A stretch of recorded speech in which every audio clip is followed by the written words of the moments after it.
Hey guys, so talked about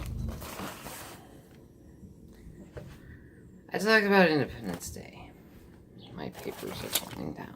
Yay. I'm so sorry for this. There. Okay, so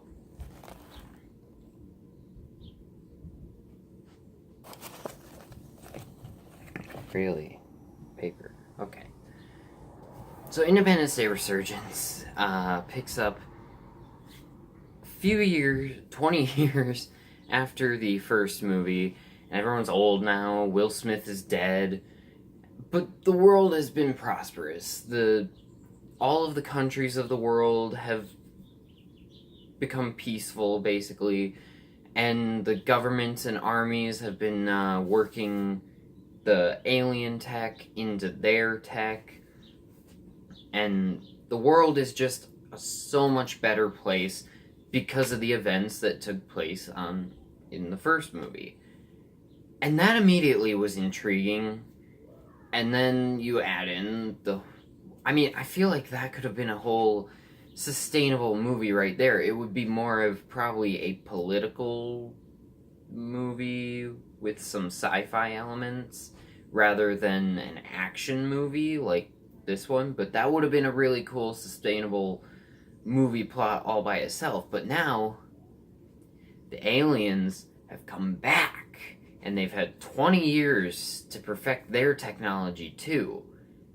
So now they're back and better than ever, with even more tech and world monument destroying stuff, and gotta get Jeff Goldblum to save the day again. And guys, Independence Day Resurgence is not as good. I'll be the first one to admit. I really like Independence Day Resurgence a lot. But I still think it is weaker in comparison to Independence Day. And even then, Independence Day isn't a great movie. I love Independence Day, but it is not a great movie. I really like Independence Day Resurgence. But it's, again, not a great movie. But I definitely think if you really love the first Independence Day and you've been waiting for a sequel, this is exactly what I think you'd expect from an Independence Day sequel.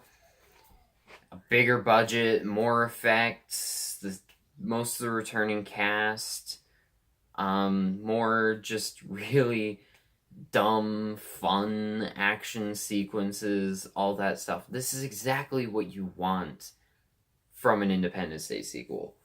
Let's talk about the characters first. So, of course, Jeff Goldblum is back as David. Now he is the head of this organization that deals with the alien stuff, which is a big step up from his last career. His dad is off doing whatever. He has a boat. Bill Pullman is back. He played the president in the first movie. Now he is the former president. And he's starting to be haunted by, not literally haunted like by ghosts, but he's haunted by like visions of the aliens. And so now he's convinced that they're coming back, but no one believes him. They just think he's a crazy old man, but he's the one who knows. And then Liam Hemsworth is in the movie. He plays the boyfriend of the grown-up daughter of the president from the first movie. Only it's not the same actress. They had a little girl actress in the first Independence Day who played Bill Pullman's daughter. This is a different actress playing the grown-up version. Same thing with the kid who played the son of Will Smith's character in the first movie. Completely different actors. But it's fine. They all do a really good job, honestly. All the young cast do a good job. They don't outact the original actors, but they can hold their own pretty well with them. Again, Jeff Goldblum is great. Jeff Goldblum brings a certain charisma to every role, even though he's not the best actor in the world. He's my personal favorite actor, but he's not the best actor in the world. But he just, even when he's saying really stupid lines, he brings a certain charm and charisma to it that just makes you care and like him as a character and like what he's saying. Bill Pullman is a really great actor. He kind of falls a little flat in this movie. There is a scene where he's supposed to. There are a couple of scenes where you feel like he's gonna deliver another speech, another great speech, like the one from the first movie. And he just doesn't. And that's not a bad thing. I just. When they make you feel like it and then it's not great, it's. Yeah. But, so. This movie is not as great as the first movie.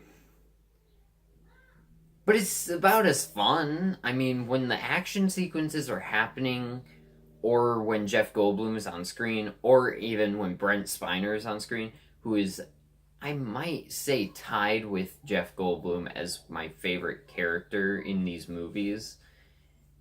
And if you guys remember, he supposedly died in the first movie, but then you find out he was just in a coma the whole time for 20 years. And then he woke up conveniently right when the aliens were coming back so he could help again. I'm not gonna complain because he is one of the most entertaining parts of these movies, but it's a little convenient. But I mean, this movie is pretty fun. The characters all interact with each other in a fun way. The acting is pretty good. The political stuff and the aftermath of the whole incident from the first movie, that stuff was all really interesting. The fights are really good. I mean, there are really good visual effects in this movie, and then there's some pretty bad ones. I just think one of the big issues that I had when I saw that they were finally making Independence Day Resurgence in 2016, I was like, is it a little too late? Because, guys, Independence Day came out in 1996, and then they waited 20 years to do a sequel. And it's not that they waited on purpose, it was just that stuff happened, couldn't really get it off the ground, stuff like that. But it's still just like, it gets to a point where maybe it's too late to do it, or it's time to like just kind of do a soft reboot. Like, I mean, I hope they do an Independence Day 3. I feel like, I mean, it could be a lot of fun, especially considering where this movie leaves off for a sequel. I just wish there was more to it because I feel like it would happen. I wish it would have happened sooner, because you have these young actors in the movie with the older actors from the first movie, and it kind of feels like the young actors are there to kind of take over the franchise from the original actors. And while I'm fine with that, it's just that I wish that the sequel had happened sooner so that we could have at least a solid trilogy with the original cast, and then a few years later, like, do 2 or 3 years in between each movie. So have it like 2 or 3 years after the first Independence Day, then 2 or 3 years later do the third one, then wait like maybe 5 or 6 years, then do a fourth one with the new actors, and then have the older actors in more of the role that they had in this movie, and then go on from there. I wanted to see more from the characters that I loved from the first movie, doing more things that would be important.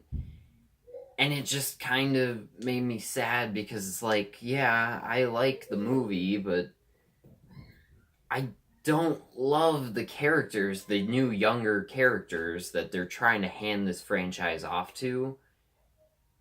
I do, however, love the original actors, so I wish we'd gotten a couple more movies with them before. But, yeah. I mean, it's just a dumb, fun action movie with decent visual effects and really good acting. It's not.